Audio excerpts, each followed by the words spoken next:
চাইতাছি সরকারে আমাদের একটু সহযোগিতা করে, একটু সহানুভূতি যাতে করে, সেটাই আপনি চাচ্ছেন।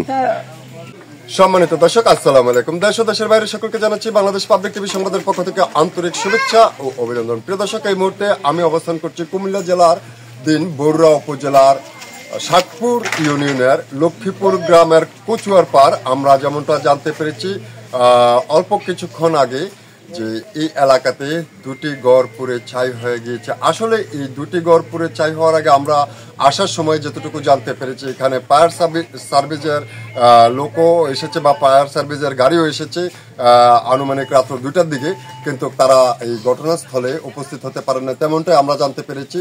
আর যাদের গড় পুড়ে ছাই হয়ে গিয়েছে যে পরিবারটি, আমরা তাদের সাথে কথা বলবো এবং তাদের ক্ষয়ক্ষতির পরিমাণ কেমন হয়েছে এবং এই আগুনের সূত্রপাতটি কোত্থেকে লেগেছে সে বিষয়ে আমরা জানবো।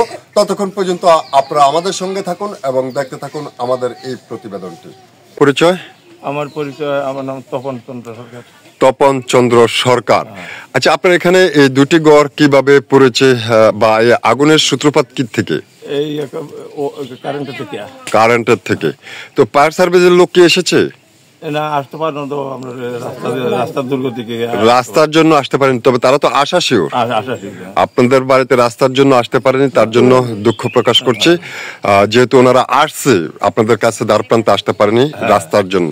তো আপনার ক্ষয়ক্ষতির পরিমাণ কেমন হয়েছে? ক্ষয়ক্ষতির পরিমাণ 50 লাখ ধরেন না, 50 লক্ষ টাকার ক্ষয়ক্ষতির পরিমাণ। আপনার এখানে কি কি পুরো ছাই হয়ে গিয়েছে? সব কিছু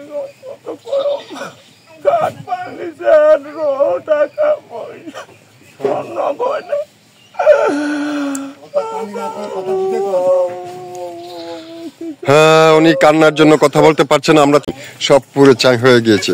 আপনাদের ক্ষতির পরিমাণটা কেমন? প্রায় 50 লক্ষ টাকার ক্ষয়ক্ষতি হয়েছে। এখন আপনারা কি চাচ্ছেন? এখন চাইছি আমরা সবকিছু, আমরা 50 লাখ টাকার মতো আমরা এটা সব শেষ হয়ে গেছে আগুনে। এটা আমি চাই, আমার এই গদুগার পড়া গেছে, ক্ষতিগ্রস্ত হয়েছে, আমি এটা চাই বাবু। এখন আমি চাইতাছি সরকারে আমাদের একটু সহযোগিতা করে, একটু সহানুভূতি যাতে করে, সেটাই আপনি চাচ্ছেন।